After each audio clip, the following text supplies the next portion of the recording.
Peri engineering, arts and science, pharmacy, nursing மற்றும் physiotherapy கல்லூரிகள் சென்னை. இந்தியாவில் சிறந்த உள்கட்டமைப்பு கொண்ட கல்லூரிகளில் ஒன்று. 100% வேலை வாய்ப்பினை உறுதி செய்யும் சாதனை. ஆயிரக்கணக்கான பிற கல்லூரி மாணவர்களுக்கும் வேலை தந்த பெருமை. பெரி, எங்கள் கண்களில் உங்கள் கனவுகள்.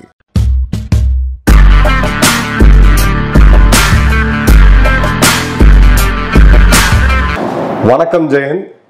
இன்னைக்கு நம்ம சேனல்ல ஆபரேஷன் சிந்தூரை பத்தி வெளிநாட்டில் இருக்கக்கூடிய எக்ஸ்பர்ட்ஸ் எக்ஸ்டர்னல் வியூ என்ன அப்படின்றது ரொம்ப ரொம்ப முக்கியம். இதுல இந்த நியூயார்க் டைம்ஸ் மாதிரியான ஊடகங்கள் இவங்க எழுதுகிற கட்டுரைகள் எல்லாமே மேக்சிமம் பார்த்தீங்கன்னா பாகிஸ்தானியர்கள் எழுதக்கூடியதாக இருக்கும்.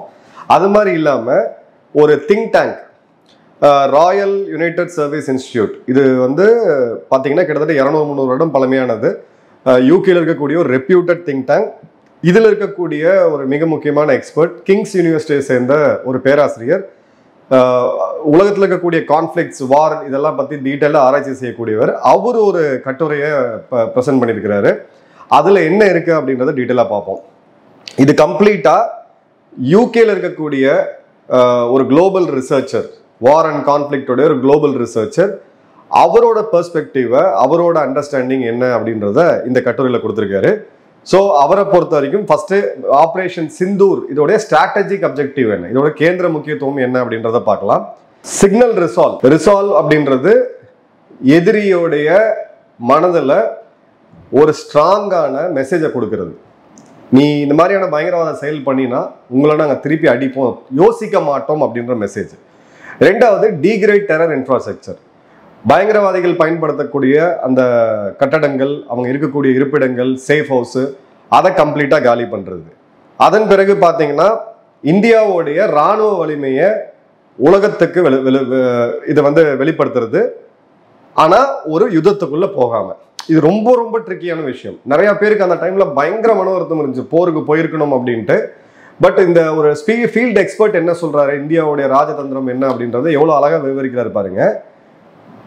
உலகத்துக்கு அவர் சொல்றது பாகிஸ்தானுக்கு கிடையாது, உலகத்துக்கு இந்தியாவுடைய ராணுவ வலிமை என்னன்னு காமிக்கணும். அதே சமயம் ரஷ்யா மாதிரி இந்த மாதிரி நாடுகள் மாதிரி போர்ல போய் மாட்டிக்க கூடாது அப்படின்றதுதான். அடுத்தது பாத்தீங்க அப்படின்னா, இது நாள் வரைக்கும் இந்தியாவுடைய அப்ரோச், இப்போ இருக்கக்கூடிய அப்ரோச் அப்படின்றது வேற.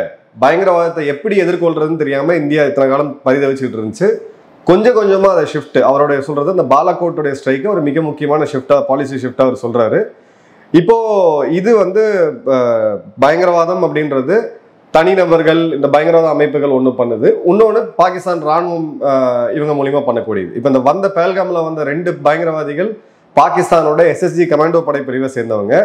இதை தனியா பிரிச்சு ஹேண்டில் பண்ணாம, தீவிரவாதிகளை மட்டும் நம்ம தாக்குவோம், தீவிரவாதிகளை காஷ்மீர்ல ஹேண்டில் பண்ணுவோம், எல்லை தாண்டி போக வேணாம், அந்த மனநிலையில இருந்து இப்போ ரொம்ப தெளிவா இதை தனியா பிரிச்சு பார்க்காம ஒரே இதுவா பயங்கரவாதம் இந்தியாவுக்குள்ள அப்படின்றது பாகிஸ்தான் ஸ்பான்சர் தான், அப்போ ஸ்பான்சருக்கும் சேர்ந்து அடி வரணும் அப்படின்றது தான் இந்தியாவுடைய ஒரு ஸ்ட்ராட்டஜிக் அப்ஜெக்டிவா இருந்திருக்கு.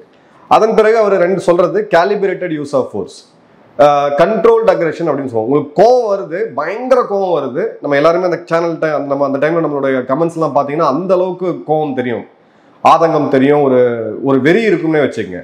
ஆனா ஒரு நாடா ரியாக்ட் பண்ணும்போது அந்த கோவத்தை கட்டுப்படுத்தி தேவையான அளவுக்கு ஒரு கேலிபிரேட் பண்ணி இந்தியா ரெஸ்பான்ஸை கொடுத்துருக்கு. ஸோ இதுல நான் எஸ்கலேட்டரியா நாம நினைச்சிருந்தோம், அவங்க பொதுமக்கள் வாழக்கூடிய பகுதியில் குண்டு போட்டிருக்கலாம். அவங்களுடைய ராணுவ தலைமையகத்துக்கு பக்கத்திலேயே ஒரு மிலிட்டரியோடைய கோட்டஸ் இருக்குது. அந்த நேரத்தில் ஒரு மிசைல் ஸ்ட்ரைக் ஆடுதுன்னா நூற்றுக்கணக்கான ராணுவ அதிகாரிகளோட குடும்பங்கள் இருந்திருப்பாங்க. ஆனா அந்த மாதிரி எதுவுமே பண்ணாம ரொம்ப தெளிவா மிலிட்டரி டார்கெட்ஸ் மற்றும் பயங்கரவாத டார்கெட்ஸை இந்தியா தூக்கியிருக்காங்க.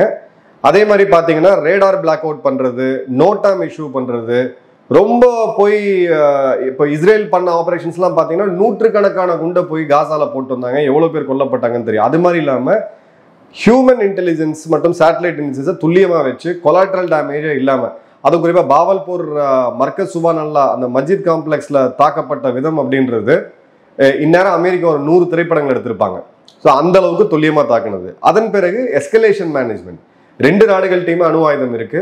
ஸோ இது சடனா ஒரு போரா மாறுறதுக்கான வாய்ப்புகள் இருக்கு. இப்போ நம்ம இந்தியா பாகிஸ்தான் அப்படின்றது சாதாரணமாக பார்த்துட்டு இருக்கோம், உலகம் அப்படி பார்க்காது. ஏன்னா 2 நாடுகள் டீமே அணு ஆயுதம் இருக்கு. அணு ஆயுதத்தை கையில வச்சுட்டு இருக்கக்கூடிய நாடுகள் ஒண்ணுக்கு ஒண்ணு மிசைலை வச்சு ஸ்ட்ரைக் பண்றது அப்படின்றது உலகத்துல சாதாரண நிகழ்வு கிடையாது. ஸோ அப்போ இது கடைசியா எப்ப நடந்துச்சுன்னு பாத்தீங்கன்னா, சைனாவுக்கும் ரஷ்யாவுக்கும் ஒரு பிரச்சனை வரும் பொழுது அவங்க தாக்கிக்கிட்டாங்க. அப்ப கூட ஏவுகணைகள்லாம் பெரிய லெவல்ல பயன்படுத்தப்படல. அதன் பிறகு இப்பதான் இந்த மாதிரியான ஒரு போர் சூழல்ல 2 அணு ஆயுதத்தை கொண்ட நாடுகள் ஒருத்தர் கண்ணாபின்ன ஏவுகணை வைத்து தாக்கக்கூடிய நிகழ்வு நடக்குது. ஆனா இந்தியா ரொம்ப சாமர்த்தியமா பாகிஸ்தானுக்கு விட்டு வெளியில போறதுக்கு ஒரு எக்ஸிட்டையும் கொடுத்து, சரி நீ தப்பிச்சு போ அப்படின்ற ஒரு போனா போகுது அப்படின்ற ஒரு எக்ஸிட்டை கொடுத்து இது ஒரு முழு போரா உருவாக்காம பாத்துக்கிட்டது. அதே மாதிரி பாத்தீங்கன்னா பாகிஸ்தானோட ஏர் டிஃபென்ஸை எங்கெங்கெல்லாம் தாக்கி அழிக்க முடியுமோ நம்ம அழிச்சிருக்கோம். ஒரு சாம்பிளுக்காக அதை முழுவதும் நம்ம டிசேபிள் பண்ணணும், அது அடுத்த எஸ்கலேஷனுக்கு போகும். அதே மாதிரி பாத்தீங்கன்னா பாகிஸ்தானோட ரெஸ்பான்ஸ் அண்ட் நரேட்டிவ் இங்கதான் இந்தியா சோட போகுது. இதை நாம முதல் நாள்னு சொல்லிட்டு இருக்கோம். இப்போ ஒரு எக்ஸ்டர்னல் பெர்ஸ்பெக்டிவ் வெளியில இருக்கவங்களும் இதை தான் பாக்குறாங்க. 5 விமானங்களை சுட்டு வீழ்த்திட்டோம் முதல் நாள் பாகிஸ்தான் சொன்ன போய், 3 ரஃபேல் அதுல 2 இது இருந்துச்சு. இந்த கான்டெஸ்ட்ல இந்த நரேட்டிவ்ல இந்த பொய் பிரச்சாரத்துல இந்தியா கம்ப்ளீட்டா தோத்து போயிருக்கு அப்படின்றதுதான் அவரோட இது. களத்துக்குள்ள இந்தியா மிகப்பெரிய வெற்றியை பெற்றிருக்கு. ஆனா இன்ஃபர்மேஷன் வார்ஃபேர்ன்ற டொமைன்ல இந்தியா கம்ப்ளீட்டா தோத்து போயிருக்காங்க, பாகிஸ்தான் லீடிங்ல இருக்காங்க அப்படின்றது சொல்றாரு. அதே மாதிரி பாத்தீங்கன்னா அந்த நரேட்டிவை நம்ம மீண்டும் செட் பண்ண விட்டுட்டோம். பாலகோட்ல பாத்தீங்கன்னா அந்த நரேட்டிவை அவங்க செட் பண்ணாங்க. அப்போ நமக்கு ஒரு பாடம் கத்துக்கிட்டோம். ஒரு 6 வருடம் கழித்து திரும்ப அதே மாதிரியான நிகழ்வு. இந்த முறை நம்ம தயாராகி உள்ள போறோம். 20-25 நாள் இருக்கு. நீங்க ஒரு மிஷினரியை உருவாக்கி இருக்கலாம் அந்த காலகட்டத்துல. பெரிய ஒரு விஷயம் கிடையாது. அரசு இருக்கக்கூடிய பவருக்கும் பணத்துக்கும் என்ன வேணா பண்ணலாம். ஆனா அதை நம்ம பண்ண விட்டுட்டோம். அதை அவர் சுட்டி காமிக்கிறாரு. அடுத்தது பாத்தீங்கன்னா ஸ்ட்ராட்டஜிக் இம்ப்ளிகேஷன்ஸ் அப்படின்றது கிராஸ் பார்டர் டெரரிசம். ஒரு நாடு இன்னொரு நாட்டை வீக் பண்றதுக்கு, அந்த நாட்டை சீர்குலைக்கிறதுக்கு பயங்கரவாதத்தை ஒரு ஆயுதமா பயன்படுத்துறது. இப்ப இந்தியா ஒரு புது நாம செட் பண்ணிருக்காங்க. இனி வரக்கூடிய காலங்களில் இஸ்ரேல், சவுதி போன்ற பல நாடுகள் எங்கெங்கெல்லாம் இன்னொரு நாடு ஒரு நாட்டோடைய இறையாண்மையை கெடுக்கிறதுக்கு தீவிரவாதிகள் அனுப்புறாங்களோ, இப்ப இந்தியா எடுத்த நடவடிக்கை அப்படின்றது குளோபல் ஸ்டாண்டர்ட்ஸ் ஆகும் அப்படின்னு சொல்லி அவர் சொல்றாரு. அதன் பிறகு பாத்தீங்கன்னா பாகிஸ்தானோடைய மிகப்பெரிய பலம் அவங்க நாட்டை காப்பாத்திக்கிட்டு இருக்கிறது அப்படின்னா அந்த அணு ஆயுதம். நாங்க எடுத்தா அணு ஆயுதத்தை எடுத்துருவோம்னு சொல்லிட்டு அந்த நரேட்டிவை கம்ப்ளீட்டா காலி பண்ணியிருக்கோம்.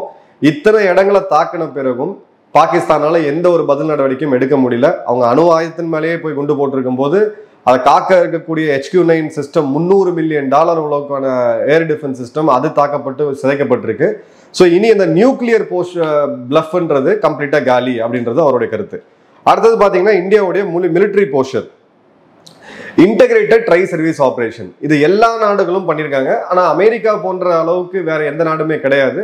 UK போன்ற நாட்டோ நாடுகள் நிறைய பண்ணியிருக்காங்க. சைனா பாத்தீங்கன்னா கடந்த 12 வருடமா 2010 ஆரம்பிச்சு இப்போ கிட்டத்தட்ட ஒரு 15 வருடமா மாடர்னைசேஷன் இன்டகிரேஷன் அப்படின்றத பண்றாங்க. இந்தியா இன்னும் அதை ஆரம்பிச்சாலும் இன்னும் முழு வேகத்துல நடக்கல.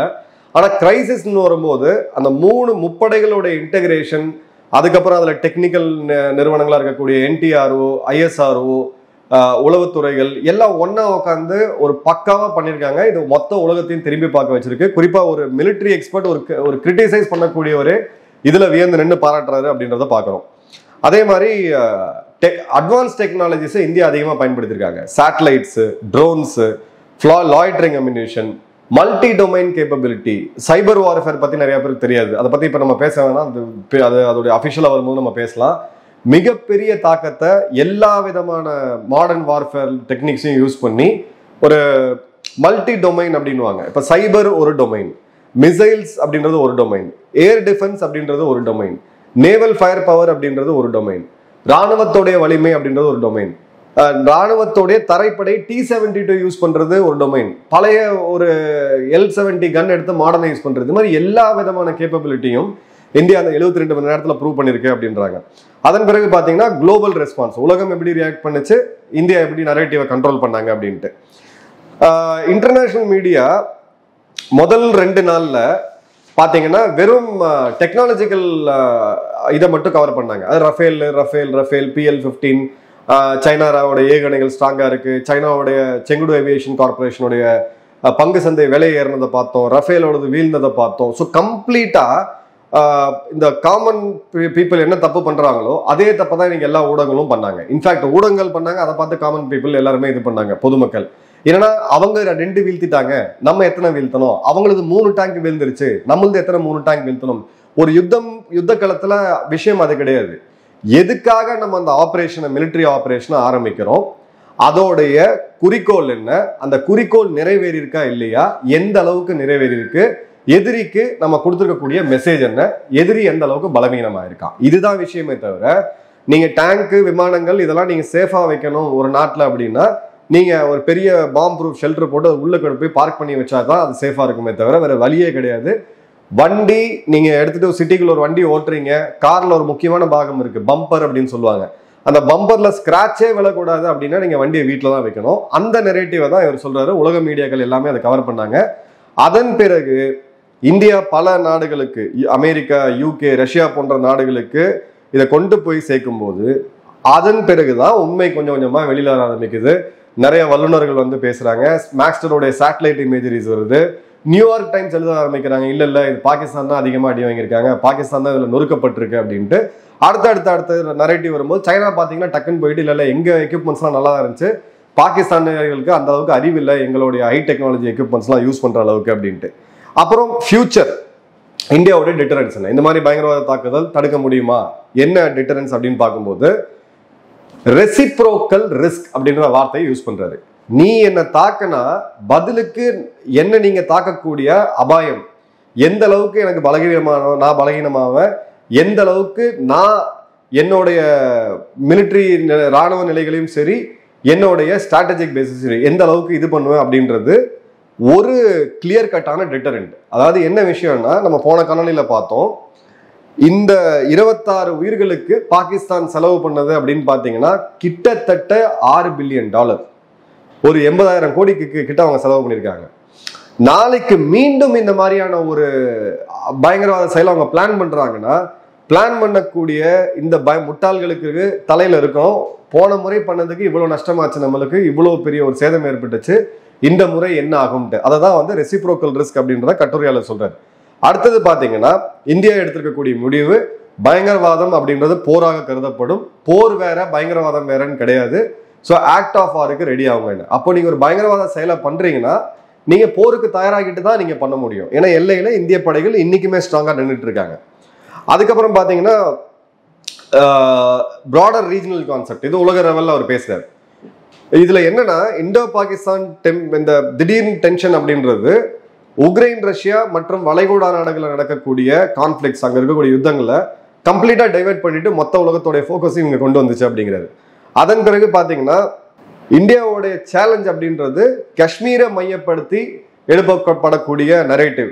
காஷ்மீர் ஒரு டிஸ்பியூட்டடான ஏரியா. இன்னைக்கும் பாத்தீங்கன்னா ஆங்கில ஊடகங்கள் எல்லாமே இந்தியன் அட்மினிஸ்ட்ரேட் காஷ்மீர் அப்படின்னு தான் சொல்லுவாங்க. இந்தியாவுடைய நட்பு நாடுகளோட ஊடகங்களே அப்படிதான் கவர் பண்ணுவாங்க. ஸோ அந்த நெரேட்டிவை இன்னைக்கு ஜியோ பொலிட்டிக்கல் ஷிஃப்ட்ல எப்படி மாத்த போறோம் அப்படின்றது தான் இவருடைய அந்த கட்டுரை, ருசியோடைய கட்டுரையோடைய இது. இதோட லிங்க் நம்ம டிஸ்கிரிப்ஷன்ல கொடுக்குறோம். இன்ட்ரெஸ்ட் இருக்கவங்க மறக்காம ஒரு கட்டுரையை பாருங்க. எக்ஸ்டர்னல் பெர்ஸ்பெக்டிவ்ல நம்ம என்ன சாதிச்சிருக்கோம் அப்படின்றது ரொம்ப தெளிவா அவர் சொல்லியிருக்காரு. எங்க நம்ம சோட போயிருக்கோம் அப்படின்றதையும் அவர் சொல்றாரு. வரக்கூடிய காலங்கள் எப்படி இருக்கும் அப்படின்னு சொல்றாரு. ஹோப் இந்த கட்டுரை உங்களுக்கு பிடிச்சிருக்குன்னு நினைக்கிறேன். நன்றி, வணக்கம், ஜெய்ஹிந்த்.